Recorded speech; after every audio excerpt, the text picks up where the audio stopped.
지난 한 주간 동안 하나님의 임재 안에 거하시며 평안하셨습니까? 일상의 허드렛 일을 하면서도 하나님을 구하며 하나님과 동행하기를 힘쓰셨습니까? 하나님을 내 삶의 3등이 아닌 1등으로 모시고 살고자 애쓰셨습니까? 아마 모르긴 몰라도 많은 분들은 마음은 그렇게 살고 싶은데 마음처럼 그렇게 되지 않음을 경험하셨을 것입니다.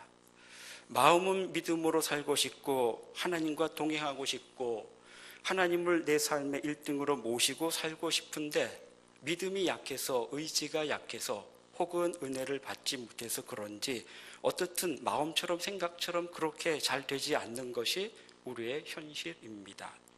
그래서 때로는 좌절하고 회의가 들기도 하고, 더 나아가 어느 시점에서는 하나님을 의식하며 사는 것이 거추장스럽기까지 합니다. 그래서 이것저것 신경 안 쓰면서 그냥 삽니다. 그리고 주일이 돌아오면 교회 와서 예배드리고 예배를 마치면 다시 또 그런 일상으로 돌아갑니다. 주님 안에서 사랑하는 우리 성도 여러분, 신앙생활은 마음으로 되어지는 삶이 아닙니다. 은혜 받았다고, 능력 받았다고 신앙생활이 저절로 되어지는 것도 아닙니다. 신앙생활은 날마다 하나님의 임재 안에 거하고 하나님 일상의 삶 속에서도 하나님과 동행하며 살아가도록 자신을 훈련시켜가는 삶, 자신을 트레이닝 시켜가는 삶입니다. 그래서 하나님께서는 사도 바울을 통하여 우리에게 경건에 이르도록 내 자신을 연단하라고 말씀하셨습니다. 내 자신을 연단하라. 내 자신을 연단하라고 하는 것은 자신을 스스로 훈련시켜라, 트레이닝 시켜라 라고 하는 뜻입니다. 저절로 되지 않기 때문에 은혜 받았다고, 능력 받았다고 마치 대박나는 것처럼 그렇게 단박에 되어지는 것이 아니기 때문에 자신을 훈련시키라고, 매일매일 트레이닝 하라고 하신 것입니다. 남이 나를 훈련시키는 것이 아니라 하나님 앞에서 자기가 자신을 훈련시키는 것입니다. 몇 번 노력한다고 되는 것이 아닙니다.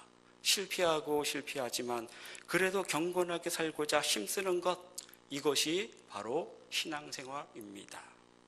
매일매일 아이들이 성장하는 것이 가시적으로 확인되지 않지만 어느 순간 부쩍 커버린 아이들을 볼 때 대견해하는 것처럼 경건의 삶도 실패하지만 매일매일 자신을 훈련시켜가는 과정을 통해서 조금씩 내가 느끼지 못하더라도 자라가는 겁니다. 김연아 선수는 하나의 점프 기술을 익히기 위해서 최소 3,000번의 엉덩방아를 쪘다고 합니다. 아웃라이어라는 책에서는 1만 시간의 법칙을 말하고 있지 않습니까? 세계적으로 자기 분야에서 큰 업적을 남긴 사람들의 면면을 살펴보니 그 분야에서 1만 시간을 투자해서 얻은 결과였다는 것입니다. 수많은 시행착오와 반복된 훈련을 통해서 이룬 업적입니다. 1만 시간이라고 하면 적어도 하루에 3시간씩 내가 관심 있는 분야, 내가 하는 분야에 그 일에 전적으로 몰입해야 됩니다. 10년. 경건에 이르는 삶도, 하나님의 임재 안에 거하고 하나님과 동행하는 삶도 연습하고 또 연습해야지만 되어지는 삶입니다. 안 된다고, 실패한다고 포기하지 마시고 하나님과 동행하며 믿음으로 살아가기를, 경건에 이르기를 평생에 날마다 힘쓰는 우리 성도님들이 되었으면 좋겠습니다. 오늘 본문은 아브라함에 대한 이야기입니다. 아브라함은 제일 먼저 떠오르는 수식어가 무엇입니까? 믿음의 조상이지요. 성경은 아브라함을 믿음의 조상이라고 말하고 있습니다. 아브라함이 믿음의 조상이라고 하는 말은 3가지 의미가 있습니다. 아브라함이 믿음의 조상이라고 하는 것은 아는데 그 믿음의 조상이라고 하는 말의 의미는 잘 모르시는 분들이 많습니다. 믿음의 조상이라고 할 때 믿음의 조상이라고 하는 것은 3가지 의미가 있는데, 첫째는 아브라함은 혈통적으로 히브리 민족의 원조, 시조라는 뜻입니다. 하나님은 아브라함을 택하시고 아브라함의 후손을 통해서 하나님의 백성 이스라엘 민족을 이루게 하셨습니다. 그래서 하나님은 이스라엘 민족, 하나님의 백성 이스라엘 민족의 원조, 시조이기 때문에 믿음의 조상이라고 부릅니다. 두 번째는 아브라함은 믿음으로 의롭다함을 받은 사람이기 때문에 믿음의 조상이라고 부르는 것입니다. 사도 바울은 로마서 4장과 갈라디아 3장에서 우리가 율법으로 행함으로 구원받는 것이 아니라 믿음으로 구원받는 것임을 설명하면서 그 구체적인 신뢰를 아브라함의 삶을 예를 들어서 설명하고 있습니다. 아담이 인류의 조상이라면 아브라함은 믿음의 조상입니다. 아브라함 이전에 수많은 믿음의 사람들이 있었지만 아브라함은 그 믿음으로 하나님 앞에 제일 먼저 의롭다함을 받은 사람입니다. 그래서 아브라함을 믿음의 조상이라고 부릅니다.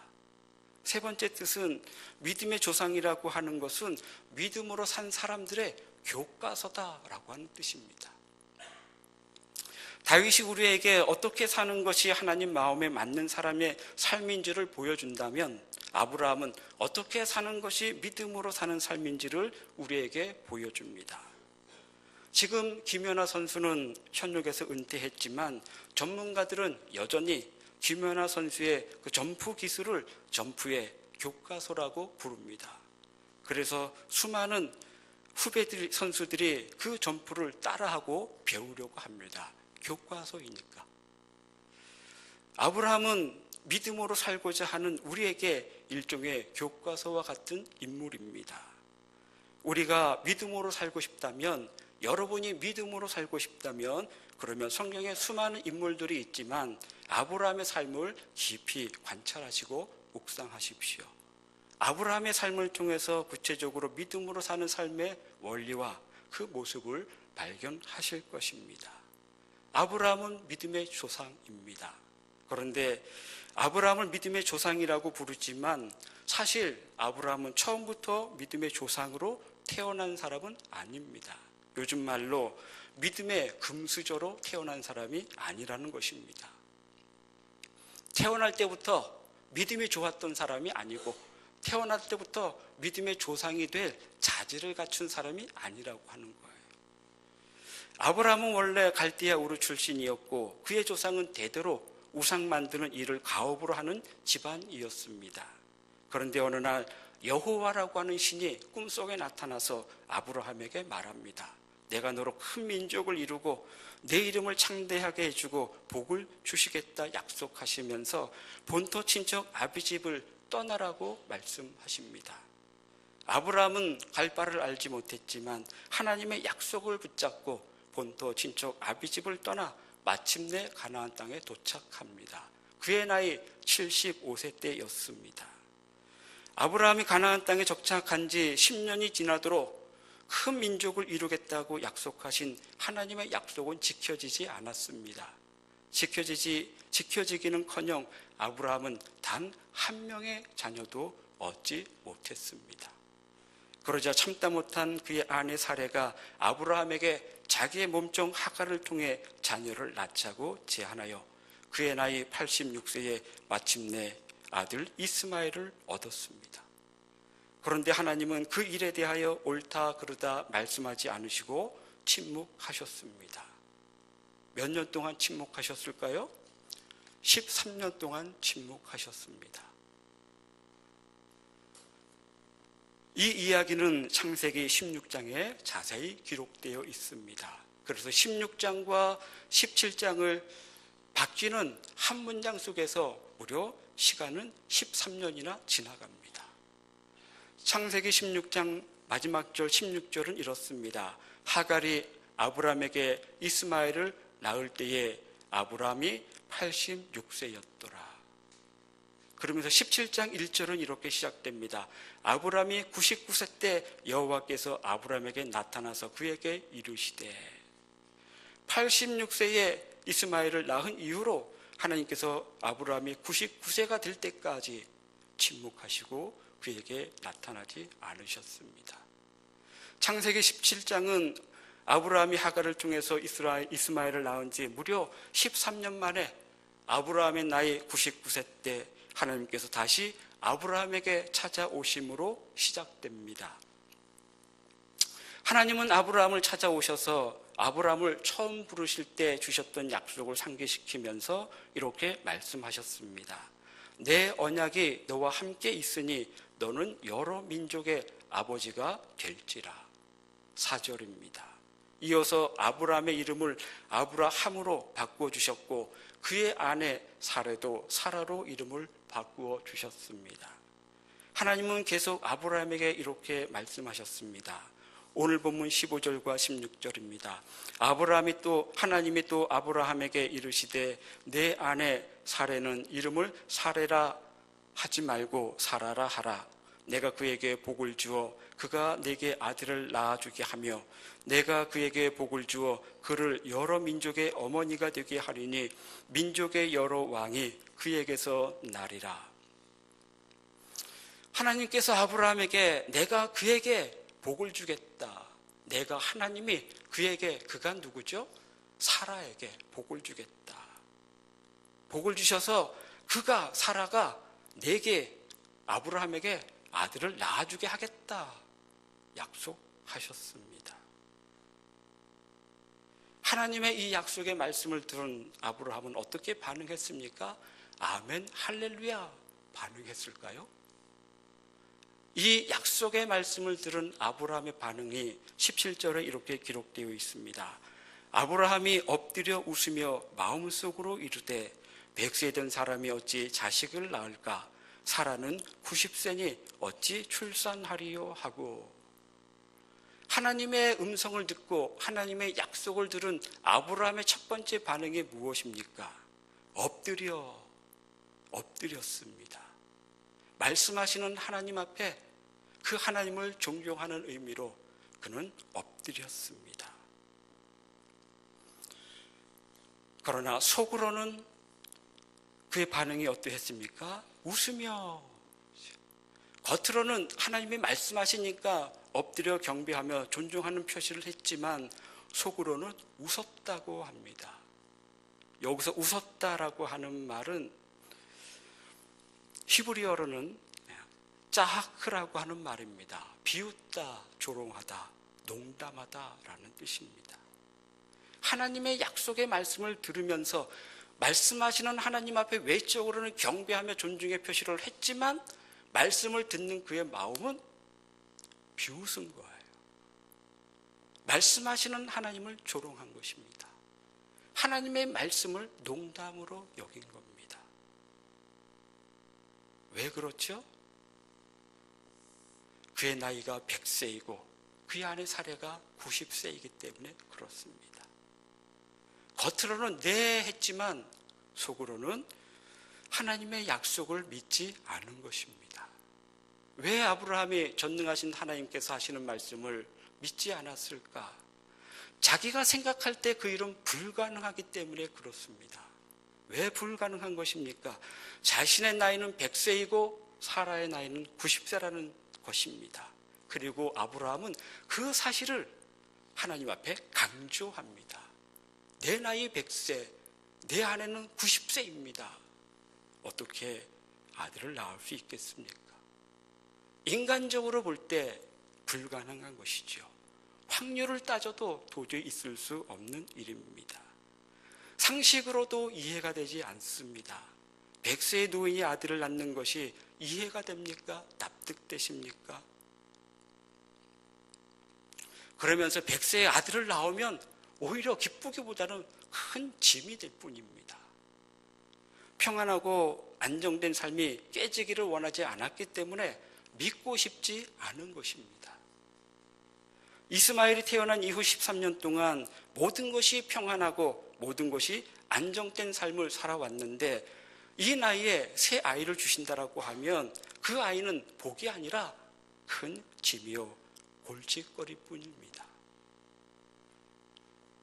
어떻게 이 아이를 양육할 수 있겠습니까?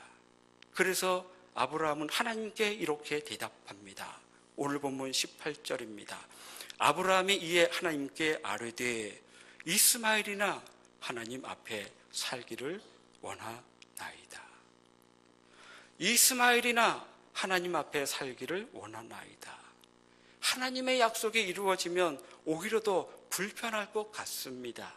지금보다 더 좋아지면 모를까, 내가 생각할 때 적어도 하나님의 약속이 이루어짐으로써 내가 더 불편해질 것 같으니까 믿고 싶지 않고 현재가 좋은 거예요. 그래서 이스마엘이나 잘되게 해주십시오. 사도 바울은 갈라디아 3장 29절에서 그리스도에게 속한 자, 그리스도를 믿는 사람은 아브라함의 자손이요 약속대로 유업을 이을 자라고 말씀하고 있습니다. 무슨 말씀입니까? 그리스도인들은, 예수님을 영접한 그리스도인들은 영적으로 아브라함의 후손이라고 하는 뜻입니다. 예수님을 믿는 자는 영적으로 아브라함과 같은 사람이라고 말하는 것입니다.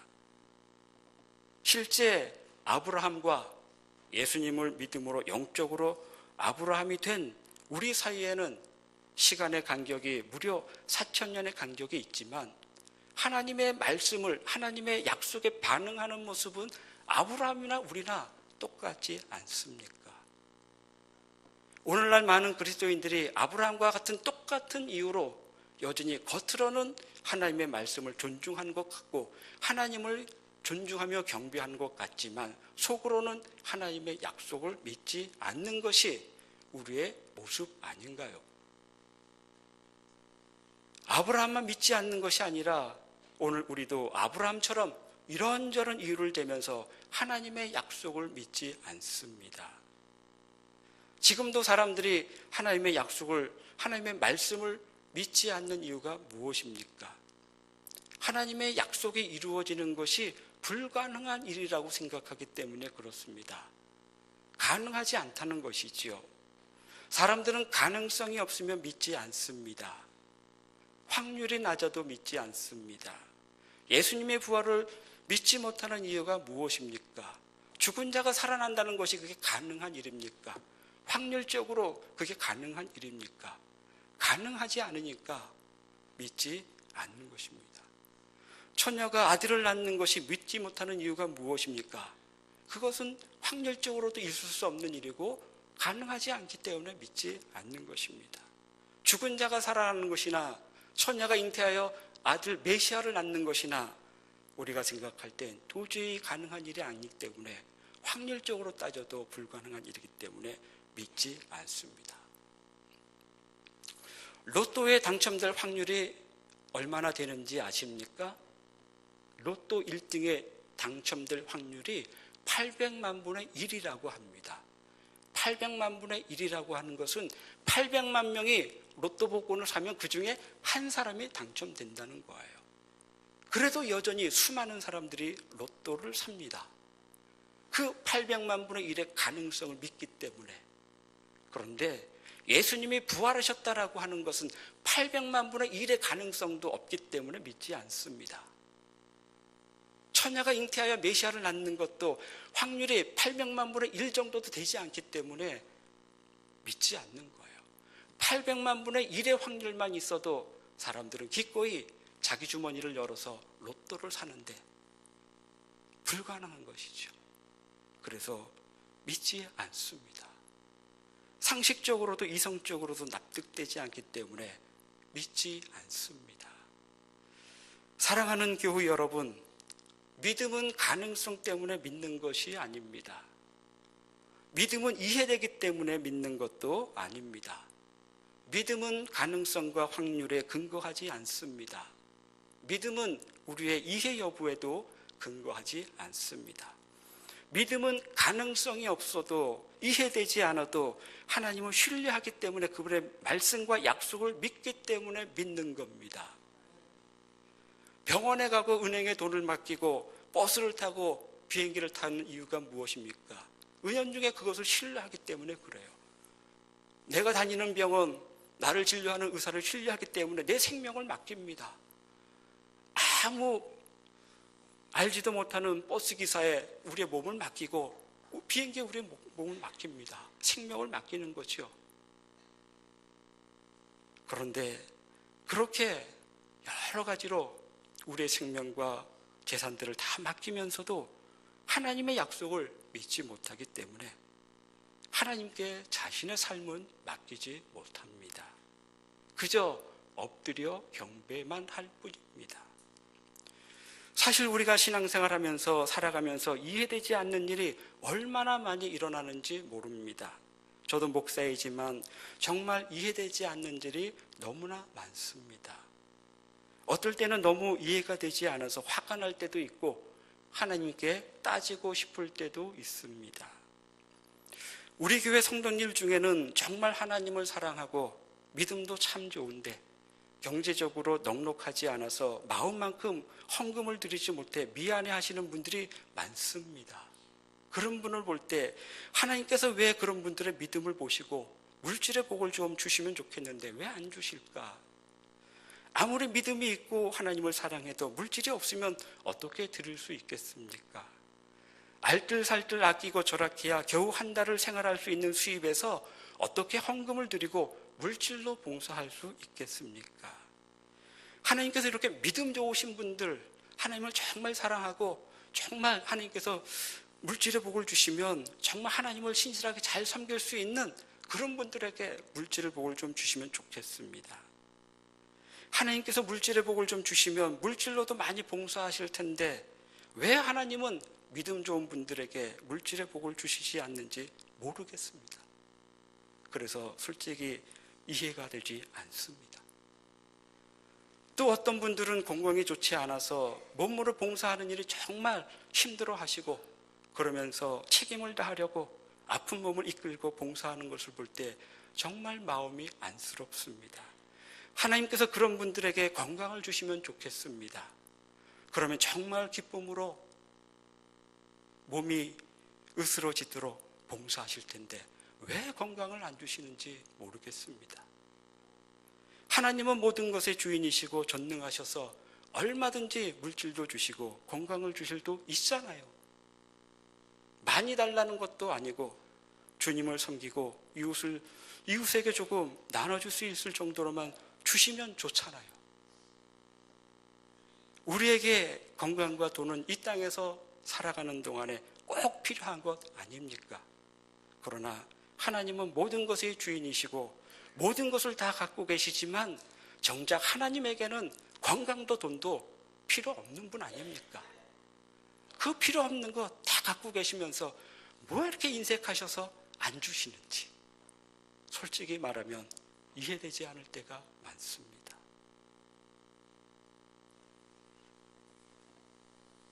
언젠가 하나님을 만나면 꼭 묻고 싶습니다. 정말 돈이 필요할 때, 건강이 필요할 때 왜 그때 안 주셨느냐고. 개척교회를 하는 동기 목사들이 많이 있습니다. 동기 목사들을 만나서 얘기를 들으면 비가 오나 눈이 오나 추우나 더우나 거의 매일 거리에 나가 몇 시간씩 전도합니다. 몇 명 되지도 않는 성도들과 함께 매일 밤 모여서 특별 기도회로 모입니다. 때로는 금식도 합니다. 그런데 교회가 성장하고 부흥하면 하나님께 영광이 되고 하나님 기뻐하시는 거 아닙니까? 복음을 전하기 위해 물불 가리지 않고 밤낮 그렇게 수고하고 헌신하는데 왜 부흥을 안 시켜주는지 이해가 되지 않습니다. 왜 하나님은 그렇게 부흥에 대하여 인색하시는지 잘 모르겠습니다. 이해되지 않는 것들이 솔직히 너무 많습니다. 하나님이 어떻게 생각하고 계시는지 솔직히 하나님이 행하시는 일들이 이해되지 않을 때가 너무 많습니다. 하나님의 약속이 언제 이루어질지 도대체 그 약속은 이루어지기나 하는 것인지 혼란스러울 때도 많습니다. 그러나 제가 믿는 하나님은 제가 필요할 때 가장 좋은 것을 주시고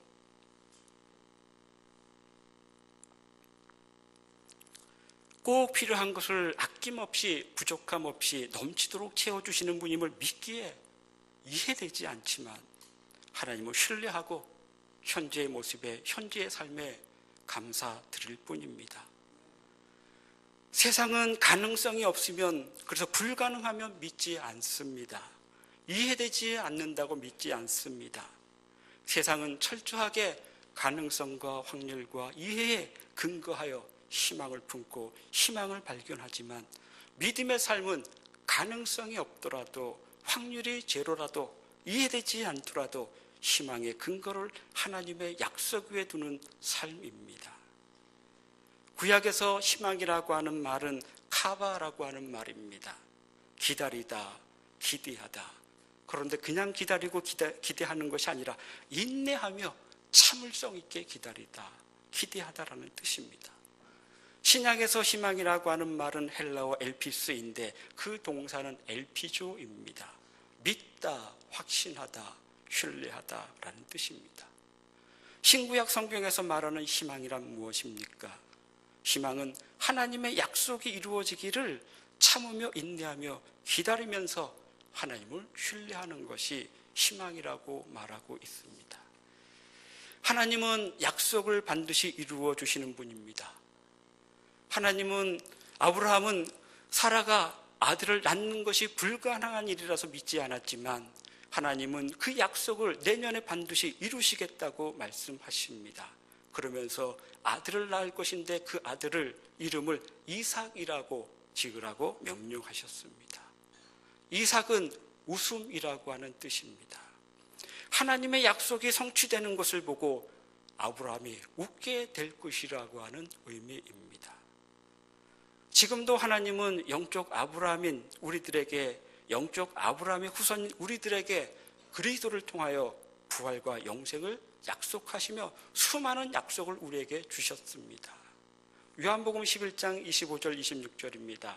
예수께서 이르시되 나는 부활이요 생명이니 나를 믿는 자는 죽어도 살겠고 무릇 살아서 나를 믿는 자는 영원히 죽지 아니하리니 이것을 내가 믿느냐.